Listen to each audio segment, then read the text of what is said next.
최근 일본이 점점 수상한 행보를 보이고 있습니다. 9년 만에 국가안보 전략을 수정하면서 군사적인 행동을 시작한 것인데요.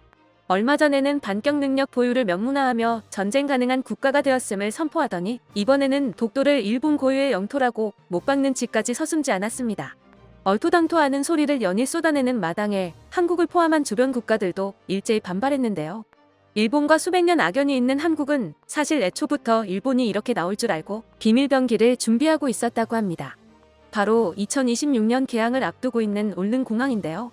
최근 울릉공항 공사 현장에서 거대한 폭발음이 잇따라 들려와서 일본은 잔뜩 겁을 집어먹었다고 합니다.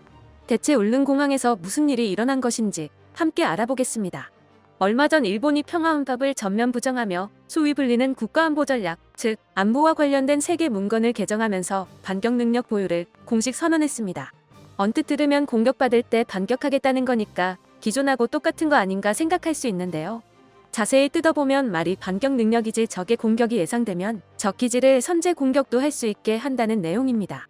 적이 선제 공격을 해올 때만 방어를 한다가 아니고 적이 공격해올 것 같기만 해도 선제 공격을 할 수 있게 바꾸겠다는 겁니다. 이젠 일반 군대하고 다를 바가 없어 보이죠. 이를 시작으로 대규모 군비 증강에 나선 일본은 향후 2027년까지 세계 3위의 군사대국이 되는 것이 목표라고 발표했습니다. 일본의 이번 방침으로 동북아 안보 지형에 큰 변화가 예고됐습니다. 북한과 중국을 견제할 방법이 하나라도 더 필요한 미국은 크게 환영하고 있는데요. 중국은 펄떡 뛰며 반발하고 나섰습니다. 일본이 반격 능력을 언급한 바로 그날 중국은 항모전단을 앞세워 대규모 무력 시위를 했고 이어서 오키나와 주변에 폭격기까지 날리며 불편한 기색을 감추지 않았습니다. 중국이 이렇게까지 싫어한다니 조금은 반갑기도 하지만 냉정하게 생각해보면 한국 역시 아무래도 언짢은 입장이 될 수밖에 없습니다. 아직까지 다 풀리지 않은 역사 문제에 더해 독도를 두고 영토 분쟁도 벌이고 있는 상황에서 일본이 다시 전쟁 가는 국가가 되면 그 송곳니가 한국을 향하지 않으리란 법이 없기 때문입니다. 아니나 다를까 일본은 국가안보 전략에 독도에 대한 야심을 집어넣었습니다. 이번에 국가안보 전략에는 우리나라 고유의 영토인 다케시마라는 문구가 추가됐습니다. 9년 전 국가안보 전략을 처음 마련할 때는 다케시마 영유권에 관한 문제를 국제법에 따라 평화적으로 해결한다고 언급했었는데 이번에 이를 수정해 대놓고 고유의 영토라고 언급한 겁니다. 도대체가 남의 나라가 시루지배하는 영토를 두고 이런 말을 하는 경우가 어디에 있나 싶은데요. 일본 방위성 관계자가 일본이 북한을 공격할 때 한국의 허가는 필요하지 않다는 발언을 꺼내 논란이 커지고 있습니다. 일본 방위성은 북한에 대한 반격을 두고 반격 능력 행사는 일본의 자위권 행사로 다른 나라의 허가를 받는 게 아니라 일본이 자체적으로 판단할 일이라고 밝혔습니다. 하지만 현재 우리 헌법은 대한민국의 영토를 한반도와 그 부속도서로 규정하고 있기 때문에 북한은 우리 영토를 무단 점거하고 있는 괴뢰정부 취급입니다. 즉 일본이 우리 허락 없이 북한을 공격한다는 것은 곧 대한민국의 영토를 무단으로 공격하겠다는 것과 다르지 않은 말이죠. 일본은 한국의 영토를 존중해줄 생각이 추호도 없는 것입니다. 일본이 이런 태도를 숨기려고도 하지 않기 때문에 이제 일본의 존재는 한국에게 현실적인 위협으로 다가온 상황입니다. 당장은 중국이나 북한과 같은 공동의 적이 있지만 방심했다가는 언제 이빨을 드러낼지 모르는 상대가 된 것입니다. 특히 일본의 해상 자위대는 한국에게는 가장 버거운 상대입니다. 섬나라라는 특징과 비록 패배했지만 태평양 전쟁을 겪었다는 과거 때문에 일본의 해군력은 상당히 강력하다는 평가를 받고 있습니다. 미국과 중국에 이은 세계 3위의 전력으로 평가받는 해상 자위대야말로 일본이 애매한 공군력과 빈약한 지상병력을 지녔음에도 위협적인 이유입니다. 수상한 보유 숫자로는 세계 2위인데다가 해상에서 절대적인 비대칭 전력으로 꼽히는 항모 역시 80년 만에 다시 확보했죠. 한국 해군 역시 꾸준히 전력을 보강하고 있으며 2040년까지 항모도 도입하기로 했지만 지금으로서는 해상 자위대를 상대하기엔 역부족인 상황입니다. 일본이 한국 땅의 야욕을 드러낸다고 했을 때 한국이 강박적으로 키워놓은 육군과 해병대 전력 덕분에 한반도 본토를 빼앗길 일은 일어나지 않겠지만 도서지역은 이야기가 다릅니다. 압도적인 물량의 수상함들과 항모를 앞세워 속전속결로 섬을 장악해버리면 한국의 해군으로서는 이를 막을 방도가 없습니다.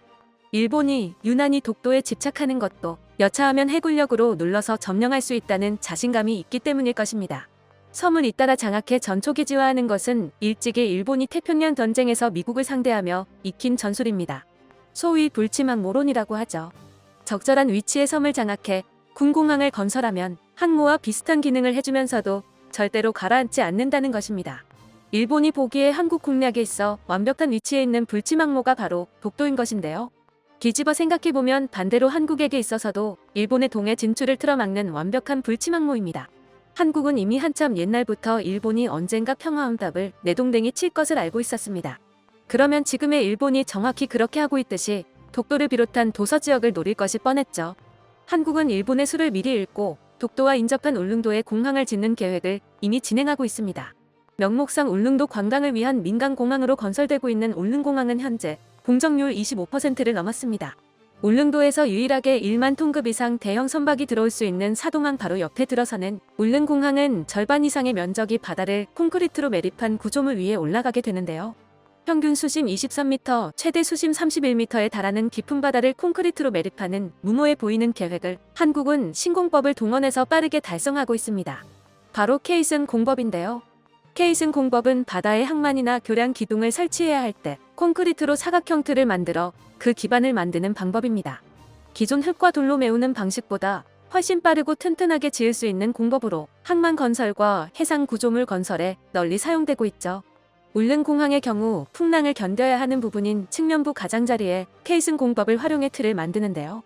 울릉공항에 사용될 케이스는 풍랑을 효과적으로 견딜 수 있게 설계된 중량 16,000톤 최고 높이 27.5m의 12층 아파트 3개 동을 합친 규모의 거대 구조물입니다. 현재까지 6개의 케이슨이 울릉도에 성공적으로 안착한 상태죠. 관계자에 따르면 공사는 순조롭게 진행되고 있으며 목표한 2026년 완공은 문제없을 것이라고 합니다. 다만 현재 울릉공항은 활주로의 길이에 대한 논란이 남아있는 상태인데요. 민간공항으로의 역할을 위해 투입되는 소형 여객기 ACR-42의 필요 활주로 길이는 평시 1050m, 우천시 1295m입니다. 그런데 사업 초기 예산 타당성 통과를 위해 사업 비용을 줄인답시고 이 활주로 길이를 1100m로 정해버린 적이 있었습니다. 평시 필요한 활주로 길이보다도 고작 50m 차이밖에 안 나는 이 길이로는 분명히 안전 문제가 발생할 수가 있었습니다. 바다를 매립해 활주로 양쪽 끝이 모두 망망대해로 이어지는 울릉공항에 있어서는 더더욱 그랬죠. 결국 2015년경 활주로 길이를 1200m로 늘리기로 했는데요. 여전히 우천시에는 이륙거리가 부족해 지금까지도 활주로 연장이 필요하지 않겠느냐는 목소리가 나오고 있습니다. 그런데 이 논란의 진짜 목적은 울릉공항의 군공항으로서의 역할 때문이라는 이야기가 있습니다. 1200m의 활주로 길이는 군공항치고는 너무 짧은 것이 사실입니다. KF-21이나 F-35 같은 전투기라면 이 절반 이하의 활주거리로도 충분히 이륙할 수 있지만 공중금유기와 같은 대형 지원기를 띄우려면 1200m라는 길이는 애매하기 때문입니다. 울릉공항의 군 전력화에 대해서 당국은 극구 부인하고 있지만 활주로 연장에 대한 논의도 그렇고 공항 건설과 함께 바로 옆 사동항의 저반 시설의 정비 사업까지 추진되고 있다는 점에서 명백한 정황이 있는 상황입니다.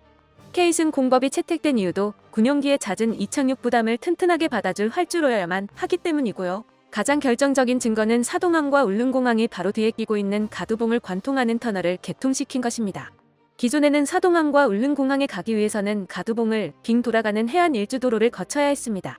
이 구간은 도로 위까지 넘어오는 거친 파도에다가 가두봉 위에서 종종 낙서까지 발생해 날씨가 안 좋으면 수시로 통제되는 구간이라 불편이 많았는데요. 대대적인 발파 공사를 통해 가두봉을 가로지르는 터널이 생기면서 거리만으로도 1km가 단축되어 더 안전하고 신속하게 공항과 항만을 이용할 수 있게 되었습니다. 이것이 왜 울릉공항이 군공항이 되는 이유냐 하면 울릉공항의 군사적 사용에 가장 큰 걸림돌이 계류장과 여타 공간이 좁다는 문제였기 때문입니다. 공항 부지가 거의 매립지다 보니 활주로 외의 시설을 놓기에는 땅 자체가 좁다는 것이죠. 하지만 이 문제가 터널을 통해 해결되었습니다. 이제 주둔 기지 및 여타 시설들을 가두봉 건너편에 마련하면 그만이기 때문입니다. 울릉공항이 가동하기 시작하면 한국은 서해와 동해, 남해에 각각 불치망모를 갖추게 되는데요. 동해에는 울릉공항이 있고 남해에는 제주 해군 기지가 있습니다. 그리고 서해에는 백령공항이 들어설 예정이죠. 울릉공항과 마찬가지로 2026년에 개항되는 백령공항까지 완성되면 한반도는 3면의 바다를 둘러싸는 방위선을 구축하게 됩니다. 바다 한가운데에서 작전 반경 1000km에 달하는 KF-21이 공중급유기까지 대동하고 등장하면 한반도를 감싸는 바다 전체를 빈틈없이 지켜낼 수 있죠. 중국은 물론이고 일본의 해상 자위대도 세계의 불침 항모가 지키는 방위선을 넘는 것은 사활을 거는 도박이 될 겁니다. 일본은 한국의 수를 일켜 일찌감치 독도와 울릉도를 손에 넣지 못한 것을 몹시 원통해하고 있다고 하는데요. 한국이 앞으로도 이런 지혜로운 전략으로 주변국의 마수로부터 스스로를 지켜나갈 수 있으면 좋겠습니다. 끝까지 시청해주셔서 감사합니다.